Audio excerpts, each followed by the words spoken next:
கள்ளக்குறிச்சி மக்களவை தொகுதியில் தேசிய ஜனநாயக கூட்டணி சார்பில் போட்டியிடும் பாமக வேட்பாளர் தேவதாசுடன் நமது செய்தியாளர் அப்பாதுரை நடத்திய சிறப்பு கலந்துரையாடலை இப்போது பார்க்கலாம்.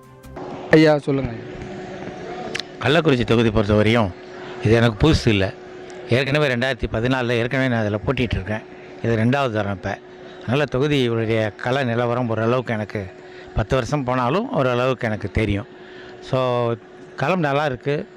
கூட்டணி கட்சிகள் நல்லா வேலை செய்கிறாங்க. இங்கே கூட்டணி கட்சி பொறுத்தவரையும் பிஜேபி இருக்குது, நிறையா இடங்களில் இருக்காங்க.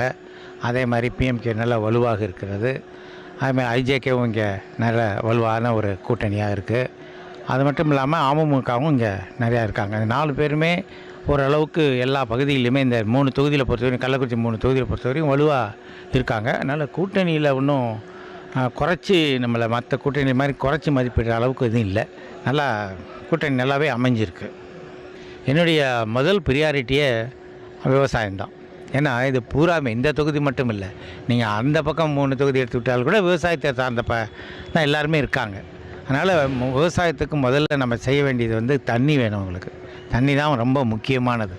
அதுக்கு இந்த முதல் கட்டமாக நான் என்ன செய்யலாம் அப்படின்னு கேட்டால், மேட்டூர்லேருந்து உபரி நீர்கள் நிறையா கடலில் போய் கலக்குது இல்லையா, அந்த உபரி நீரை கொண்டு வந்து நம்ம வசிஷ்ட நதியில் சேர்த்தனம்னா இந்த பகுதி ஆத்தூர்லேருந்து அந்த பகுதி சேலம் பகுதியிலேருந்து ஆரம்பித்து அப் டு கடலூர் வரையுமே அந்த நதி போகுது.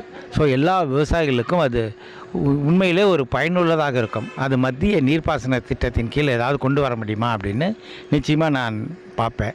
அது மட்டும் இல்லாத நவீன விவசாயம் மற்றும் இயற்கை விவசாயத்திற்கு மத்திய அரசில் நிறையா சலுகைகள் இருக்குது. இன்னும் நிறைய பேருக்கு அந்த சலுகை என்னென்னா அப்படின்றது எனக்கு தெரியல இன்னும். ஏன்னா எனக்கு ஓரளவு ஒரு ஏற்கனவே இருந்ததுனால மத்திய அரசாங்கத்தில் என்னென்ன மாதிரி சலுகை இருக்குது, அது எப்படி பயன்படுத்தணும் அப்படின்றது எனக்கு ஓரளவுக்கு தெரியும். எல்லாம் தெரியும் நான் சொல்லலை. அதில் பார்க்கும்போது விவசாயத்துக்கு இந்த மத்திய அரசாங்கத்தில் இப்போ இருக்கிறதுலே நிறையா ஸ்கீம்ஸ் இருக்குது.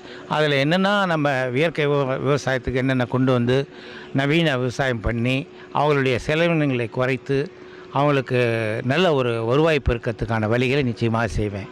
அது மட்டுமல்ல, என்னுடைய பாராளுமன்ற நிதின்னு ஒன்று கொடுக்குறாங்க இல்லையா, அந்த நிதியில் என்ன முதல் கட்டமே சுற்றி இருக்கிற அத்தனை ஏரிகளையும் தூர்வாரி கொடுப்பேன் கண்டிப்பாக.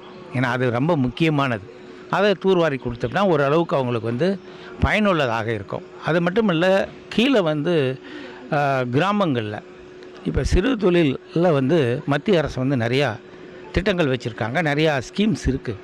அந்த ஸ்கீம்ஸில் அதை பயன்படுத்தி ஒரு கிராமங்களில் வாழுகின்ற மக்களுக்கு ஒரு குடும்பத்துக்கு எப்படியாவது குறைஞ்சபட்சம் 50,000 ரூபாய் அவங்களுக்கு இன்கம் இல்லைன்னா இன்றைக்கி முடியாத விலைவாசி இருக்கிற இதில்.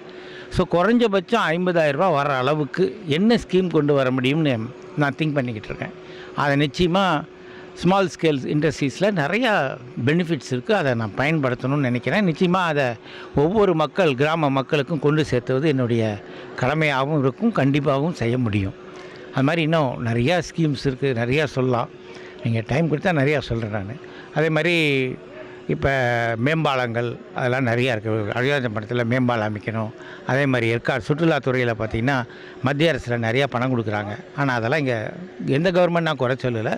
நார்மலாக ஸ்டேட் கவர்மெண்ட் சரியாக பயன்படுத்துறதில்ல.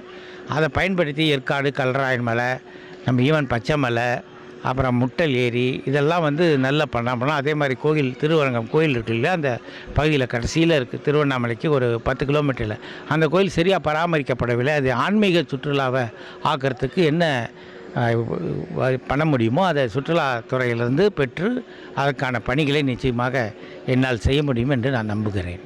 கடுக்காய்க்கு ஏன்னா அதிலேருந்து எண்ணெய் எடுக்கிறாங்க, அது ரொம்ப பயனுள்ளதாக இருக்கும். அதனால் நிச்சயமாக என்னுடைய இந்த பீரியடில் கண்டிப்பாக நான் அதை செஞ்சு கொடுத்துருவேன். அதில் அவங்களுக்கு ஒரு தொழிற்சாலை வந்த மாதிரி இருக்கும். அங்கே இருக்கிற வேலை வாய்ப்பும் அதில் பெருகிறதுக்கான வாய்ப்புகள் நிறையா இருக்குது. அது மலைவாழ் மக்களுக்கு இது மட்டும் இல்லை, நிறையா இருக்குது. தாழ்த்தப்பட்ட மக்களுக்கும் மலைவாழ் மக்களுக்கும் சென்ட்ரல் கவர்மெண்ட்டில் நிறைய ஸ்கீம்ஸ் இருக்குது. அது நிறைய பேர் இங்கே சொல்கிறதில்ல. நம்ம ஸ்டேட் கவர்மெண்ட் சரி அதை பயன்படுத்த மாட்டேங்கிறாங்க. அதெல்லாம் நிறையா பண்ணலாம். அதே மாதிரி ஸ்கில் டெவலப்மெண்ட் ப்ரோக்ராம் கீழே வேலைவாய்ப்பு உருவாக்குறதுக்கு நான் நிறையா ஸ்கீம்ஸ் இருக்குது. அதாவது ஈவன் கார்பெண்டர்லேருந்து படிக்க 8வது படித்தவங்களுக்கு கூட அது பயிற்சிக்கு சென்ட்ரல் கவர்மெண்ட் இலவசமாக தராங்க. எல்லா பயிற்சியும் இலவசம். சமையல் கலையிலேருந்து எல்லாமே இலவசமாக கொடுக்குறாங்க. வேலை வாய்ப்பும் அவங்களே வாங்கி கொடுக்குறாங்க. அப்படி இல்லை, நீங்கள் தொழில் செய்யணும்னா 75 லட்ச ரூபா வரையும் மானியமும் கொடுக்குறாங்க. இதெல்லாம் என்னால் கண்டிப்பாக நிறையா விஷயங்கள் மக்களுக்கு பெற்றுத்தர முடியும். ஏன்னா ஏற்கனவே எக்ஸ்பீரியன்ஸ் இருக்கிறதுனால என்னால் இதெல்லாம் செய்ய முடியும்னு நான் நம்புகிறேன் சார். ஐயாவுக்கு ரொம்ப நன்றி தெரிவித்துக் கொள்கிறோம். நன்றி.